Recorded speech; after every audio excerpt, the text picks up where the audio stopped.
mardi 11 mars. Bonsoir à tous. Tout de suite, les titres de ce journal. À quelques mois de son lancement, le prêt à taux zéro promet un coup de pouce aux primo-accédants, mais face à des prix exorbitants et un foncier limité, son efficacité sera-t-elle au rendez-vous? Quel impact ce dispositif aura-t-il sur le marché? Nous poserons la question à notre invité, Yvan Odona, directeur de l'Institut d'émission d'Outre-mer, avec qui nous parlerons aussi inflation, taux d'intérêt et surendettement. La phase pilote de culture du cannabis thérapeutique a débuté avec 10 places disponibles. Aucun dossier n'a encore été déposé, mais les candidats qui doivent respecter des critères stricts ont jusqu'au 1er avril pour se manifester. À la veille de leur expo-vente annuelle, la pression monte pour les élèves du Centre des métiers d'art. La présentation de plusieurs années de travail et de recherche est le meilleur du savoir-faire de l'établissement.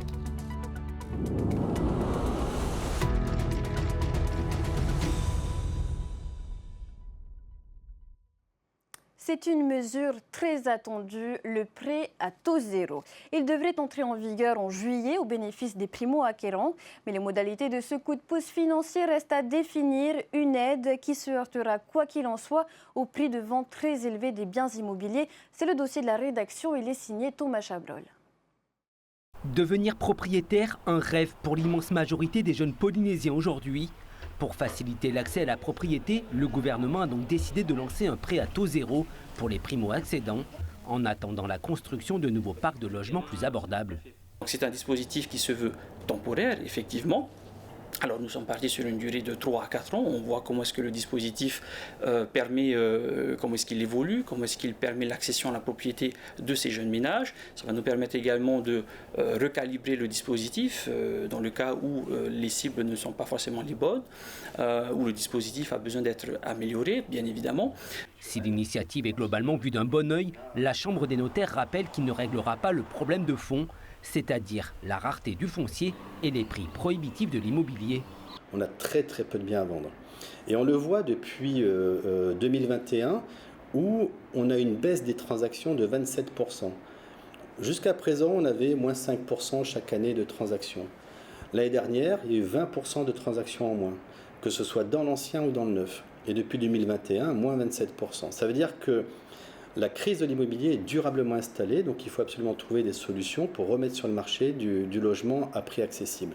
Des prix aujourd'hui fixés par les vendeurs et avec une demande bien supérieure à l'offre, les tarifs ne cessent d'augmenter. Résultat, nombreux sont ceux qui abandonnent leur projet d'acquisition. D'abord, il faut raisonner les vendeurs. Il y a quelque chose qui est assez flagrant dans un marché immobilier comme le nôtre, c'est que le tarif de l'ancien est au prix du neuf, alors que le prix de l'ancien devrait être à 20, moins 30% que le prix du neuf. Donc les vendeurs qui vendent dans l'ancien ne sont pas raisonnables. Ils partent du principe qu'il y a une énorme demande, donc ils se disent nécessairement on va forcément trouver un acquéreur qui va payer le prix qu'il en demande. Le prêt à taux zéro laisse donc entrevoir de l'espoir pour obtenir un crédit immobilier, mais qui pourra en bénéficier et sous quelles conditions? Si les critères sont au cœur des discussions entre le pays et les banques locales, ce qui est sûr, c'est que cette mesure concerne le financement de l'habitation principale et qu'elle sera soumise à un plafond. Le prêt à taux zéro sera cependant compatible avec l'aide à l'investissement des ménages. Selon cet économiste, la mesure implique de voir sur du long terme et d'évaluer l'impact sur les finances publiques. De toute façon, les personnes les plus en difficulté n'arriveront pas, même aidées, à accéder au logement. Donc en fait, il faut taper sur un niveau intermédiaire et tout le problème, c'est de déterminer l'intervalle. En plus, on est obligé de s'engager pour un terme qui est relativement long, parce que de l'acquisition d'immobilier, ça ne se fait pas non plus en 2 semaines.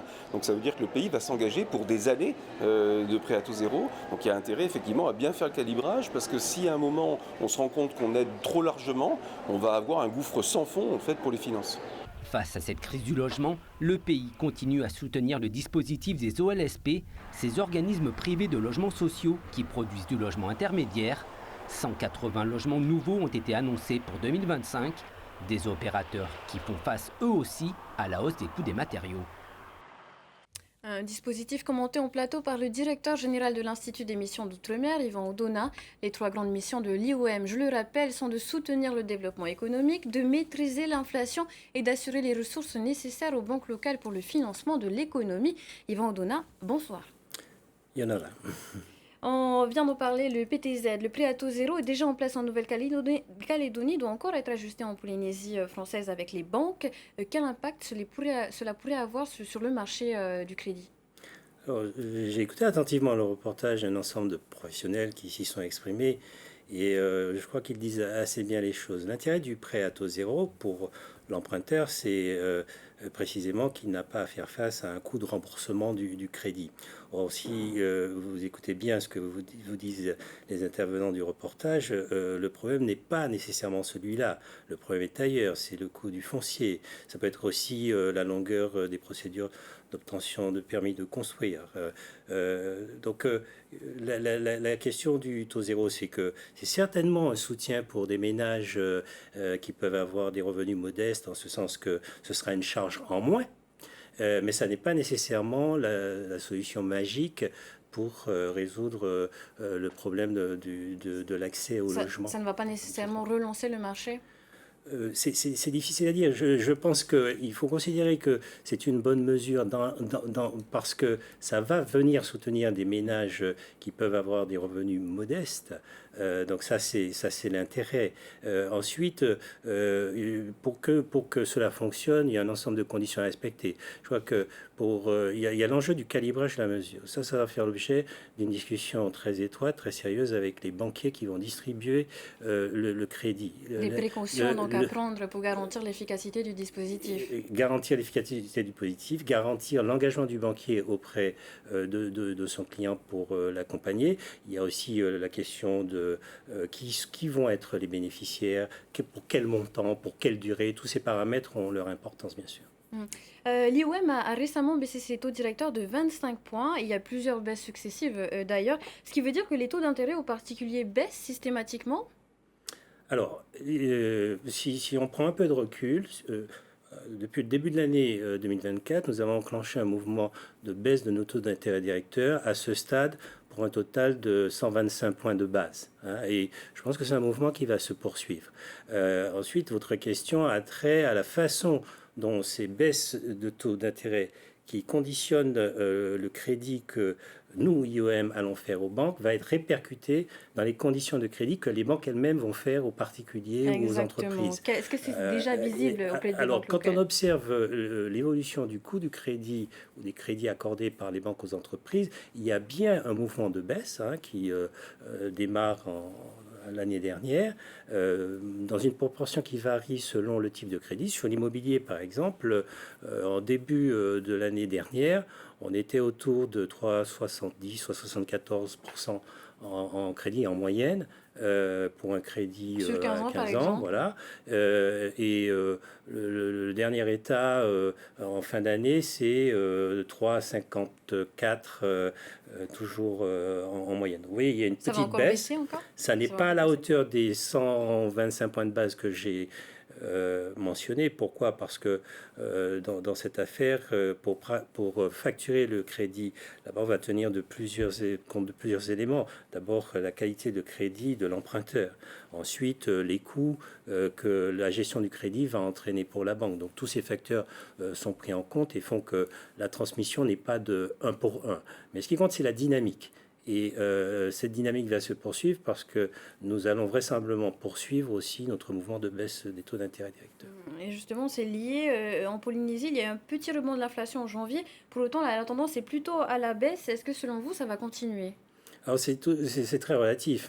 Le glissement annuel, ce qu'on appelle le glissement annuel, c'est-à-dire l'évolution des prix entre janvier de cette année et janvier de l'année dernière, c'est 1,6%. Le mois précédent, décembre 2024 sur décembre 2023, c'était 1,4%. On parle d'une petite hausse de 0,2%. 1,5%, ça reste inférieur aux 2% qui sont, par exemple, la référence de la Banque Centrale Européenne. Alors nous-mêmes, à l'IOM, nous n'avons pas de cible d'inflation.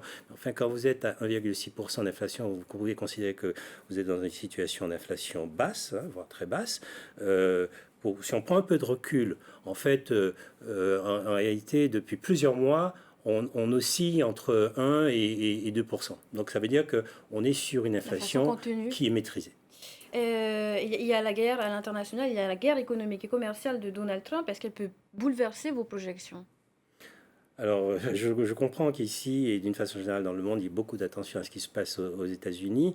Les États-Unis ont l'air de vouloir s'engager dans une guerre commerciale. Quand vous annoncez des hausses de tarifs douaniers, vous devez vous attendre à des mesures de représailles, et donc de nature à perturber non seulement les flux de commerce internationaux, mais aussi l'évolution des marchés d'échange. Donc la question, c'est que va faire le dollar? Alors, moi, je ne suis pas à même de faire des prédictions sur le dollar, mais aujourd'hui, vous avez un dollar qui est relativement haut. S'il venait à se déprécier, effectivement, ça pénaliserait une économie comme celle de la Polynésie française. Parce que ça rendrait plus cher, par exemple, les visites ou les séjours ici pour les touristes américains. Vous êtes vigilant en tout cas? Nous sommes vigilants, mais il faut être modeste par rapport à ça. Il n'y a pas grand-chose que nous puissions y faire. Il faut bien analyser. Il faut, je crois qu'il y a un dialogue international qui doit se tenir. Et ma conviction, c'est que en réalité, derrière les annonces, les autorités américaines savent qu'elles ne sont pas non plus à l'abri des conséquences des perturbations qu'elles pourraient entraîner. Donc, ça me paraît important aussi. Alors, localement, on revient localement à partir du 17 mars. Le délai de rejet des chèques passe de 4 à 6 jours ouvrés. Et quel est l'impact attendu? On se rend compte que chaque jour compte. Alors, bon, du point de vue du particulier qui serait en difficulté, c'est plutôt une bonne mesure parce que ça lui laisse plus de temps pour s'organiser afin de procéder à la fourniture de la provision qui est attendue. Dans un contexte où on voit qu'un certain nombre de ménages peuvent être en difficulté financière, donc c'est plutôt une bonne mesure. Et ça nous amène à la question des surendettements. 239 dossiers de surendettement déposés en 2023 en Polynésie. Quelles sont les principales difficultés rencontrées dans la mise en œuvre de la procédure? C'est lié à la précarité des familles. Alors, écoutez, c'est un sujet important. Bon, peut-être quelques chiffres parce qu'il faut situer ce qui se passe en Polynésie au regard de quelques indicateurs. Donc, le nombre de dossiers que vous avez donné rapporté à la population polynésienne, c'est moins de 100 dossiers pour 100 000 habitants. Dans l'hexagone français, on en est à 254 dossiers pour 100 000 habitants. Ailleurs, dans l'outre-mer, c'est environ 200. Donc ça veut dire que sur la base des dossiers qu'on a reçus, le taux de surendettement, si je puis m'exprimer ainsi, rapporté au nombre d'habitants pour 100 000 habitants, est plus faible ici qu'ailleurs. Bon. Est-ce qu'il faut s'en contenter? Est-ce qu'il faut s'en réjouir? Écoutez, ça peut vouloir dire plusieurs choses. Ça peut vouloir dire qu'ici, face à des situations en difficulté, vous avez une solidarité familiale assez forte qui joue, qui permet aux gens quand même de s'en sortir, en tout cas de passer les coups durs. Ça peut vouloir dire aussi qu'il y a une méconnaissance, et c'est le sens de votre question, je crois, des procédures qui existent pour accéder au dispositif de surendettement. Donc c'est ce que nous prenons très au sérieux. Nous tâchons de former du mieux possible les particuliers de leurs droits, de la possibilité qui leur est donnée lorsqu'ils sont en difficulté d'accéder à cette procédure. Cependant, c'est une procédure qui est soumise à un certain nombre de critères, des critères de recevabilité. Par exemple, la procédure de surendettement ne traite que les dettes personnelles. Si vous êtes un particulier, que la dette dont vous souffrez est liée à une activité professionnelle, votre dossier ne pourra pas être pris en compte dans l'état actuel de la réglementation. On le rappelle donc. Merci Yvan Odona d'avoir accepté notre invitation ce soir. Je vous remercie, Maolo. Côté transport, le groupe Aegis CCSM obtient la délégation de service public des aéroports de Bora Bora, Raiatea et Rongiroa. Sans réelle surprise, c'était le seul candidat en lice. D'importants investissements sont déjà annoncés par le nouveau gestionnaire Nicolas Pérez Jantinouroa. Rétrocédés depuis 2020 au pays par l'État, les aéroports de Bora Bora, Raiatea et Rongiroa attendaient depuis l'année dernière un nouveau concessionnaire. Ce sera donc le groupe Aegis CCISM.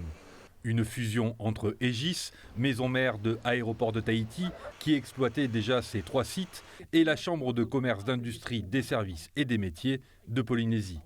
C'est un groupement qui allie à la fois une expertise dans le domaine aérien, mais également une connaissance intime du tissu économique local.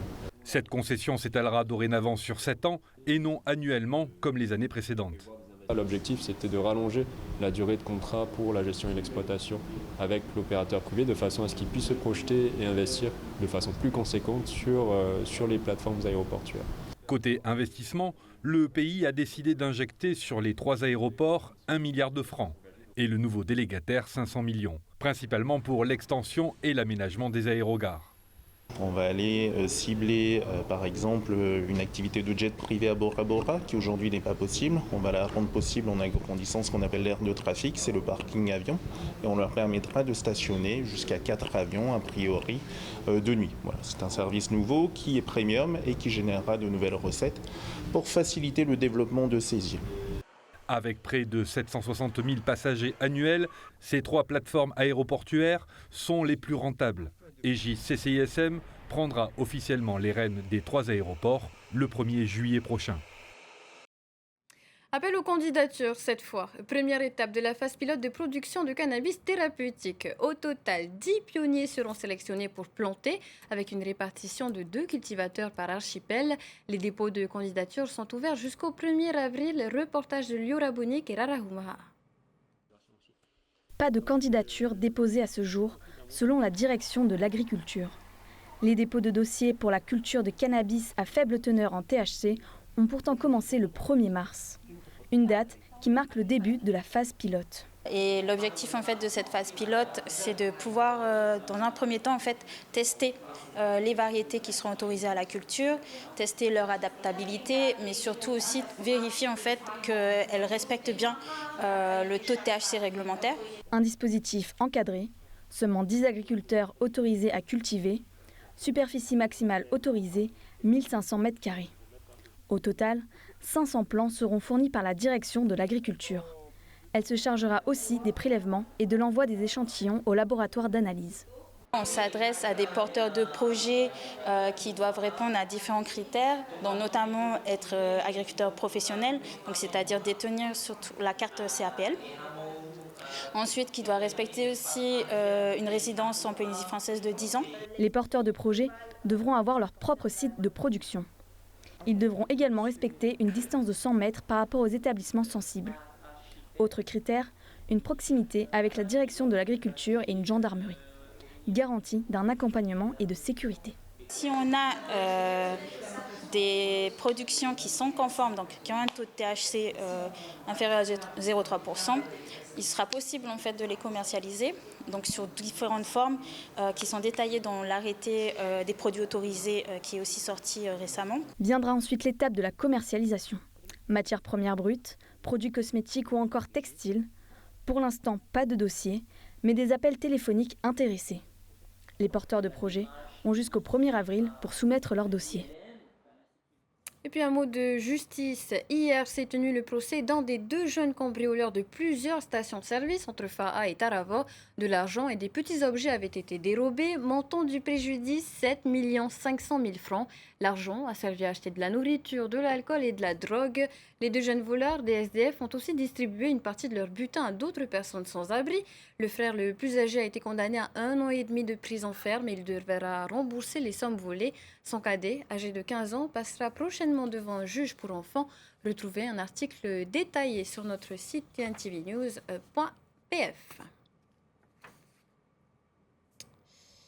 Étape importante dans leur cursus, l'exposition vente annuelle des élèves du Centre des métiers d'art est en cours de préparation. Une manière pour eux d'effectuer un premier pas dans le monde professionnel. Sophie Guébel, Mérétéato. Après, c'est les peintures qu'il me faut. Il faut que le peinture aille au mur. Être artiste en devenir, c'est aussi savoir exposer ses œuvres. C'est le message du directeur de l'établissement à ses élèves de 2e année. La pression monte à quelques heures de l'exposition. La plupart dévoilent leurs œuvres pour la première fois. La difficulté, c'est la pression de monsieur qui donne un peu le stress de partout là. Et tu comprends pourquoi il est comme ça? Oui, parce que c'était un moment ça fait longtemps qu'il attendait ce moment-là. Il était impatient. La formation débute par fabriquer des œuvres, mais le plus important c'est de les mettre en valeur, puisque la personne qui a envie d'acquérir une œuvre, il faut qu'il acquiert cette œuvre dans des conditions de mise en espace qui va susciter en lui une envie d'acheter l'œuvre. Donc c'est ce que nous mettons en place. La difficulté pour ces élèves, faire cohabiter les œuvres, les univers ensemble pour que la pièce devienne une caverne aux merveilles. Certaines œuvres ont nécessité plusieurs années de travail et de recherche, comme ce collier de nacre réalisé par Pouare et Iha Avei. Là, je représente la vibration. Les Maoris aiment, ils dansent la vibration, la nature quand ils bougent les mains. Et du coup, c'est ce que je voulais faire. Et dans le mouvement de la vague, on a passé du temps à apprendre l'histoire de chaque culture. Et c'est ce qu'on a mis dans nos œuvres. Gravure, sculpture, peinture, les œuvres qui seront en exposition-vente représentent le meilleur du savoir-faire du CMA. Une exposition qui offre également l'occasion aux élèves de se faire connaître. Une fois que les gens repèrent une forme qui les interpelle, ils ont envie de connaître le nom de l'élève. Et certains suivent chaque élève en fin de formation et dans la vie qui se poursuit. Donc pour nos élèves, c'est quelque chose de très important. C'est l'aboutissement de leur travail, de leur formation. Cette exposition compte environ 200 œuvres qui seront donc à découvrir demain, mercredi et jeudi de 18h à 20h ici au Centre des métiers d'art. Et une des œuvres du directeur de l'établissement, Viri Taimana, a été choisie pour être présentée lors de l'exposition universelle d'Osaka au Japon, événement qui rassemblera les plus belles œuvres du monde entier. Du 13 avril au 13 octobre, 5 élèves du Centre des métiers d'art feront partie du voyage.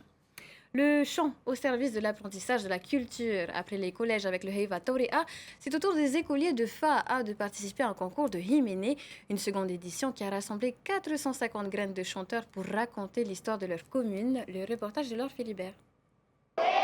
C'est pour beaucoup leur premier pas dans la pratique du chant traditionnel. Le Farereira Itefana Iaruhei reprend tous les codes du Himene Ru'ou. Un chœur de voix installé en demi-cercle et en tailleur, le chef de chœur placé face à eux. Ces 449 élèves représentent l'une des 5 écoles élémentaires volontaires pour participer à ce concours à l'échelle de la commune. Vraiment, nos élèves, nos enseignants, nos directeurs se sont impliqués vraiment. Là aujourd'hui, nous avons entendu, les enfants n'ont pas chanté avec leur voix mais avec leur âme. Ce concours est pour les élèves une véritable immersion en langue tahitienne.